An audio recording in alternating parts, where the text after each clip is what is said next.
Selamat sore Prof, nama saya Botaviu Joakim Alves. Saya bekerja di statistik pada tahun 2004 hingga sekarang. Dan sekarang saya akan memperkenalkan profil statistik Kantor Statistik Nasional Timor Leste yang sekarang dibentuk pada tanggal 30 Juni 2000 di bawah administrasi transisi pertama PBB untuk Timor Leste UNTAED di masa UNTAED. Pendanaan diberikan melalui UNDP dan program utama pada saat itu adalah proyek indeks harga konsumen. Kantor konsumen kantor tersebut terletak di gedung IPK dan memiliki staf 16 nasional dan internasional. Pada tahun 2000 pemerintah transisi kedua mengurangi jumlah staf menjadi 8 orang dan lokasi dipindahkan ke kantor Perdana Menteri, tetapi administrasi melalui Kementerian Urusan Ekonomi. Pada tanggal 20 Mei 2002, Hari Kemerdekaan NSO berubah menjadi Direktorat di lingkungan Kementerian Perencanaan dan Keuangan. Lokasi dipindahkan ke gedung Kobi Prefabrikasi di sebelah Minister of Finance. Direktur pertama adalah Bapak Manuel Mendonça dan staf ditingkatkan kembali menjadi 16, ditambah seorang penasehat internasional, itu Bapak David Beckfield, yang didanai oleh Dana Moneter Internasional. Kantor tersebut yang diubah namanya menjadi Direktur Statistik Nasional dipindahkan ke lokasi saat ini di Kekoli pada 5 September 2003. Nah, UNFPA mendanai renovasi gedung 2 lantai yang merupakan kantor statistik lama di bawah pemerintahan Indonesia. Tidak hanya Direktur Nasional Statistik berakhir dengan lebih banyak ruang, tetapi mereka juga memiliki fasilitas konferensi dan pelatihan yang baik, ditambah ruang untuk penyimpanan kuesioner di lampiran di belakang. Tugas umum Badan Pusat Statistik adalah lembaga pemerintah yang bertanggung jawab langsung kepada Menteri Keuangan, merupakan Badan Pusat Statistik yang dibentuk berdasarkan Undang-Undang nomor 17/2003 pada tanggal 1 Oktober 2003 tentang statistik sebagai kunci yang untuk tugas dan agar memastikan dan mengukur situasi aktual negara dan merencanakan pembangunan ekonominya. Dan untuk memperoleh hasil yang andal yang dapat digunakan secara efektif, pengumpulan, penyebarluasan dan koordinasi statistik resmi harus merupakan upaya profesional yang sesuai dengan standar internasional. Selain itu penting untuk memastikan bahwa pengumpulan dan pemrosesan data dan penyebarluasan informasi statistik sesuai dengan amanat konstitusi yang ditetapkan, hak atas privasi, perlindungan data pribadi warga negara yang disurvei. Oleh karena itu menjadi kerahasiaan sesuai dengan pasal 36, 38 dan 95 dari Konstitusi Republik. Berdasarkan undang-undang yang disebut di atas, peran yang harus dijalani oleh statistik adalah sebagai berikut. Pertama, menyediakan kebutuhan data dan bagi pemerintah dan masyarakat. Data ini didapatkan dari sensus atau survei yang dilakukan sendiri dan juga dari departemen atau lembaga pemerintah yang lainnya sebagai data sekunder. Kedua, membantu kegiatan statistik di kementerian, lembaga pemerintah atau institusi lainnya dalam membangun sistem perstatistik nasional. Yang ketiga, mengembangkan dan mempromosikan standar teknis dan metodologi statistik yang menyediakan pelayanan pada bidang pendidikan dan pelatihan statistik. Yang keempat, membangun kerjasama dengan institusi internasional dan negara lain untuk kepentingan perkembangan statistik Indonesia. Sekarang kita sudah beralih dari Direktur Nasional ke Direktorat Jenderal, itu Direktur Umum. Itu Direkjennya, Direktur Jenderalnya adalah Pak Ilyas. Pak Ilyas sebagai Direktur Jenderal yang menggantikan Pak Manuel Mendonça, dan tugas-tugasnya adalah pertama, mengembangkan dan memantau implementasi undang-undang statistik yang sesuai dengan standar internasional, kembangkan SOP untuk kerangka kualitas data dan inisiatif kualitas lainnya. Yang ketiga, mengelola proses perencanaan strategi DCP untuk mengembangkan rencana statistik jangka pendek 5 tahun dan jangka panjang 10 tahun yang efektif, didukung oleh penganggaran program proyek dan proses pemantauan. Yang keempat, melakukan studi kelayakan dan mengembangkan desain konsep untuk implementasi gedung statistik baru.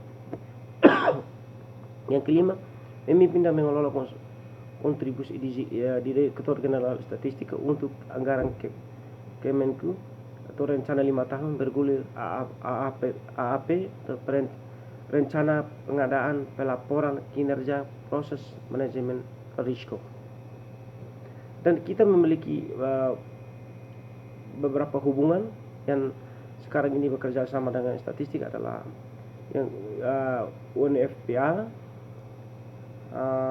UNDP, EBS, BPS, UNESCAP, UNICEF, KOIKA, ZAIKA, dan badan pelatihan lainnya untuk melatih dan mensertifikasi ahli statistik yang ada di Timor Leste sekarang. Dan kita juga memiliki ada beberapa direktur yang di bawah General Direktorat, itu Direktur Nasional, itu Direktur yang pertama ada Direktur Nasional Pengumpulan Data dan Metodologi, yang kedua Direktorat Nasional Statistik Ekonomi Sosial, yang ketiga adalah Direktur Sistem dan Pelaporan Statistik Nasional, yang keempat adalah Direktur Nasional Kartografi atau Statistik, yang kelima adalah Direktur Nasional Administrasi atau Statistik, yang keenam adalah Direktorat Satuan Koordinasi Kota Madia. Visi dan misi GDS General Direktur Statistik di Timor Leste sekarang, yang pertama, visi adalah sementara tidak memihak, kredibel dan terpercaya. Yang GDS misi memimpin dan mengkoordinasi sistem statistik resmi negara, memastikan sanitasi dan mendorong pengambilan keputusan oleh pemangku atau kepentingan utama dalam layanan statistik.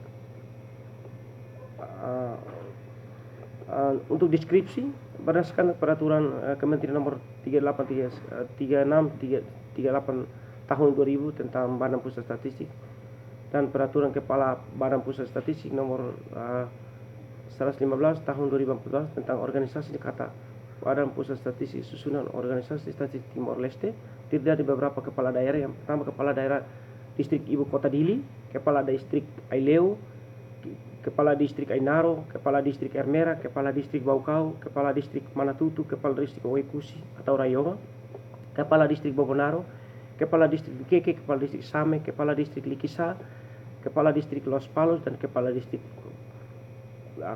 Kobalima atau Suai. Karena kita memiliki beberapa kabupaten, itu ya cuma total 13 kabupaten, maka kita juga memiliki kepala-kepala daerah, kepala-kepala bagian statistik kepala daerah, ada 13 kepala di situ. Dan sekarang saya akan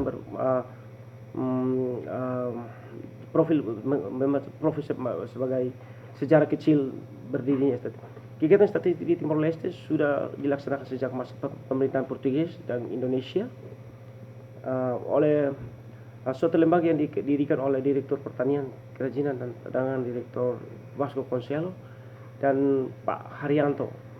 Didirikan pada Februari 1920. Lembaga tersebut bertugas mengelola dan mempublikasikan data statistik pada 24 September 1953. Kegiatan statistik pindah ke Dili dengan sensus pertama yang dilakukan oleh kaum Portugis dan dibantu oleh pegawai pribumi dengan sebutan kegiatan tersebut atau dipanggil dengan nama Portugis Arrolamento atau sensus penduduk. Kemudian pada tahun 1975 Indonesia kembali bersama kita dan kita kembali secara resmi menjadi bagian dari Indonesia dengan melakukan berbagai kegiatan yang seperti sensus penduduk di tahun 1985 dan Jakarta dengan nama Sentral Kantor BPS dan melaksanakan sensus penduduk pertama di Timor Leste. Sekarang saya membacakan arti logo. Logo pada Badan Pusat Statistik memiliki warna hitam, kuning, merah dan warna kuning, merah dan hitam. Hitam melambangkan kegiatan sensus penduduk dilakukan 10 tahun dari angka 0, kuning melambangkan sensus pertanian dilakukan 10 tahun pada tahun yang berakhir angka 3, merah melambangkan kegiatan ekonomi dilakukan 10 tahun sekali pada setiap tahun yang berakhir angka 6. Alamat statistik Timor Leste, Jalan Kekolepeo Box 10, Dili Timor Leste, WW Statistik Gor. Masalah yang sering muncul di tempat kerja yang Yang pertama adalah tidak ada transparansi terhadap kebijakan untuk peluang studi di luar negeri bagi pegawai staf kecil. Yang kedua, kurangnya motivasi dalam promosi jabatan jika staf itu sendiri harus bekerja keras. Yang ketiga, ada kurangnya kehadiran atasan dalam pengambilan keputusan yang bijaksana terhadap bawahan jika merasa disalah apa yang harus dilakukan itu benar atau salah, itu tidak ada solusi. Dan bagaimana solusi dari manajemen pemimpin? Yang pertama adalah mendefinisikan masalah, perlu fokus pada apa yang menjadi masalah itu sendiri. Yang kedua, mengembangkan alternatif atau solusi. Yang ketiga, evaluasi dan pilih solusi alternatif yang ada. Bagaimana harus menjadi pemimpin yang baik di suatu lembaga? Itu sebagai tips sukses menjadi pemimpin yang baik di perusahaan atau di lembaga seperti ini. Yang pertama adalah harus mengenali tim secara profesional, memiliki wawasan dan pengetahuan yang bagus mengenai staff, terus belajar dan mengikuti tren terbaru. Yang harus menjaga nama baik perusahaan atau institusi itu sendiri.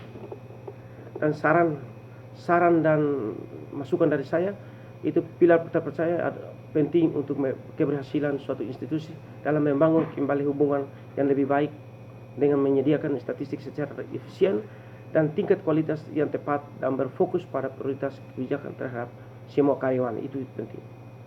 Saya kira ini sekian dan terima kasih atas apa yang